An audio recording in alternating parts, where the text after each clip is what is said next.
What's up guys, MX Style, this is how it's going down. In this episode I'll be explaining to you what decentralized finance is and why it's such a big emerging industry. So if you find it interesting, then watch the rest of this video. Before we get into the video, I just want to say welcome to my new subscribers. What's up? What's up? What's up? What's up? Who's that? What's up? What's up? Yo, Duque, pick up the phone. Yo. What's up?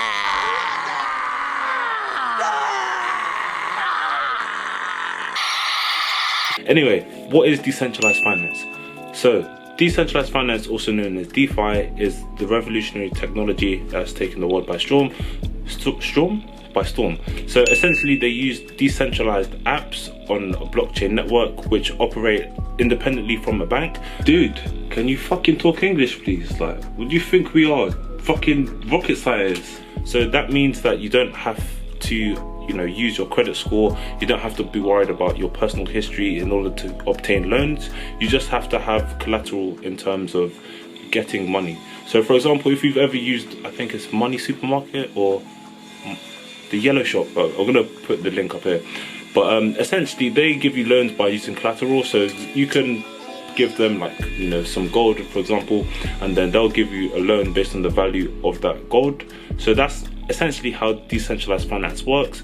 Let's say you have 5,000 Bitcoin, but you want 10,000 Bitcoin. You can play around with the loan to value of the Bitcoin and put your 5,000 Bitcoin down and then get a loan of 10,000 Bitcoin. But you have to be careful because as the market fluctuates, that may liquidate your current holdings.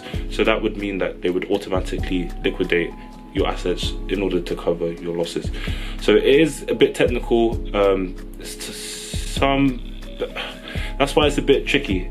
Generally, if you are to take a DeFi loan, it's best to take it in a non-volatile currency such as a stable coin like USDC or Tether, for example, because there's no volatility. Or if there is volatility, it's very minimal.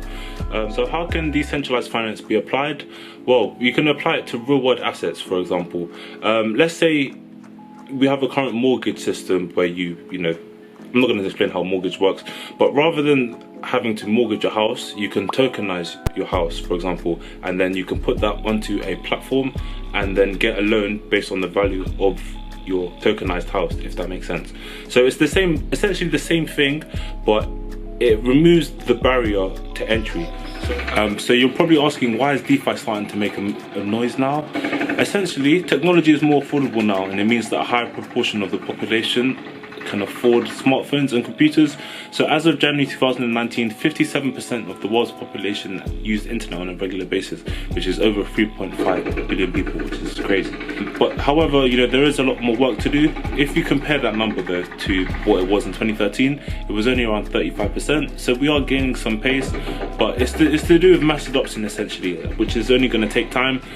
I'm not sure if you guys heard or not, but PayPal, they have decided, maybe it's a rumor, I'm not sure, but they've decided to add the feature of buying and selling crypto. So they have over 325 million customers. So that's the sort of mass adoption that the cryptocurrency space needs in order for everything to take off.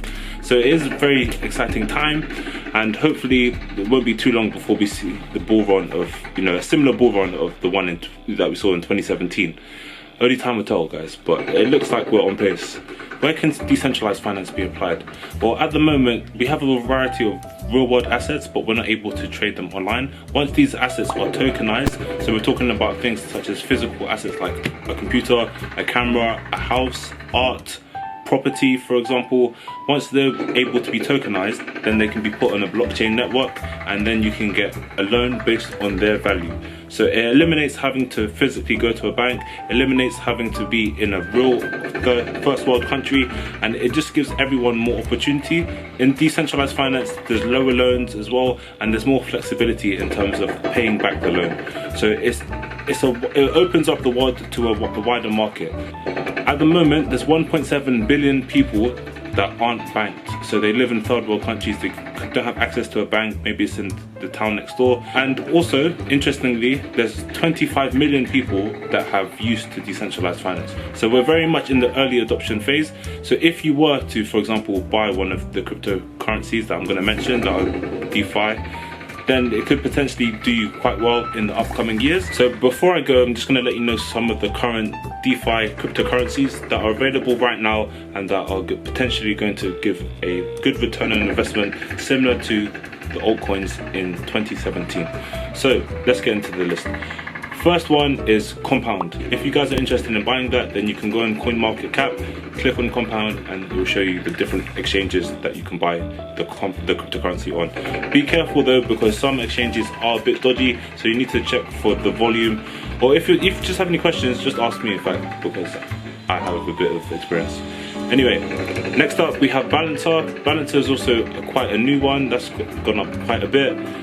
There's Maker as well, 0x, and lastly Kyber Network. So those are around 5 different cryptocurrencies that are available for you guys to look into. If you have any questions, hit me up. If you like the video, then smash the like button, subscribe if you're new, and I'm out. Peace.